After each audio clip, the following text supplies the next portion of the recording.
News, सच जरूरी है। नमस्कार दर्शकों, मैं श्रद्धा तिवारी और आप देख रहे हैं MNS न्यूज टीवी।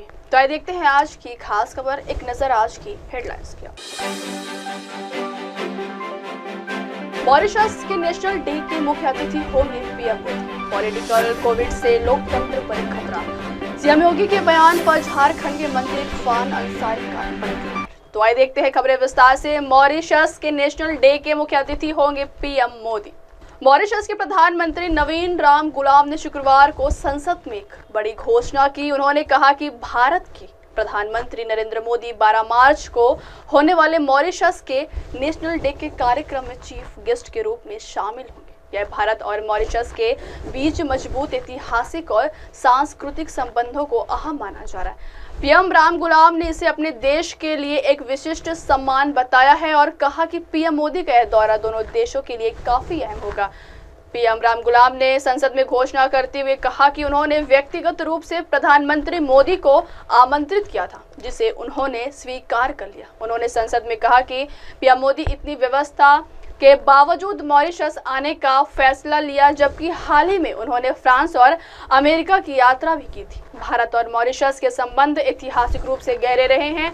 मॉरिशस में भारतीय मूल के लोगों की बड़ी संख्या है और दोनों देशों के बीच सांस्कृतिक, आर्थिक और रणनीतिक साझेदारी लंबे समय से चली आ रही है। भारत मॉरिशस के विकास में महत्वपूर्ण योगदान देता आया है, जिसमें बुनियादी ढांचे, शिक्षा और स्वास्थ्य क्षेत्र में सहयोग शामिल है। माना जा रहा है कि PM मोदी की यह यात्रा दोनों देशों के बीच व्यापारिक और कूटनीतिक संबंधों को और मजबूत करेगी। अगली खबर, पॉलिटिकल कोविड से लोकतंत्र पर खतरा। उपराष्ट्रपति जगदीप धनखड़ ने भारत में चुनाव में मतदाताओं की भागीदारी बढ़ाने में UAS agency for international development द्वारा कथित तौर पर वित्तपोषण किए जाने को लेकर शुक्रवार को चिंता व्यक्त करते हुए कहा कि जिन लोगों ने देश के लोकतांत्रिक मूल्यों पर इस तरह के हमले की अनुमति दी, उन्हें बेनकाब किया जाना चाहिए। उन्होंने यह भी कहा कि ऐसे ताकतों पर प्रहार करना लोगों का राष्ट्रीय कर्तव्य है।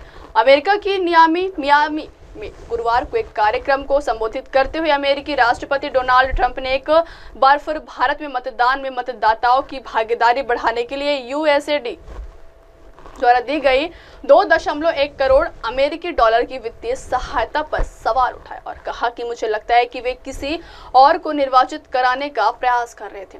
वहीं उपराष्ट्रपति निवास में शनिवार को 5वें RS इंटर्नशिप कार्यक्रम के समापन समारोह को संबोधित करते हुए जगदीप धनखड़ ने कहा कि समय आ गया है कि हम पूरी तरह से इस बीमारी की जांच करें। हमारे लोकतंत्र को नष्ट करने के लिए हमारे समाज में इस राजनीतिक कोविड ने घुसपैठ की। इस भयावह गतिविधि में शामिल सभी लोगों को पूरी तरह से बेनकाब किया जाना चाहिए।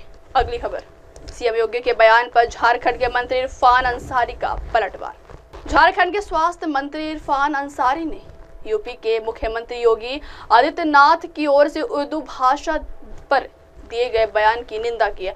अंसारी ने कहा कि CM योगी को अपनी भाषा पर संयम रखना चाहिए और अनावश्यक रूप से भड़काऊ टिप्पणियों से बचना चाहिए। उन्होंने कहा कि उर्दू किसी एक की नहीं बल्कि पूरे हिंदुस्तान की पहचान है। इसके संकीर्ण नजरिए से नहीं देखना चाहिए। यह तो तहजीब की भाषा है। अंसारी ने जोर देकर कहा कि उर्दू किसी जाति या धर्म विशेष की भाषा नहीं है, बल्कि यह सभी समाज को जोड़ने वाली भाषा है। उन्होंने योगी आदित्यनाथ से अपील की कि वे अपनी हरकतों से बाज आए और किसी विशेष समुदाय को बार बार निशाना बनाना बंद करें।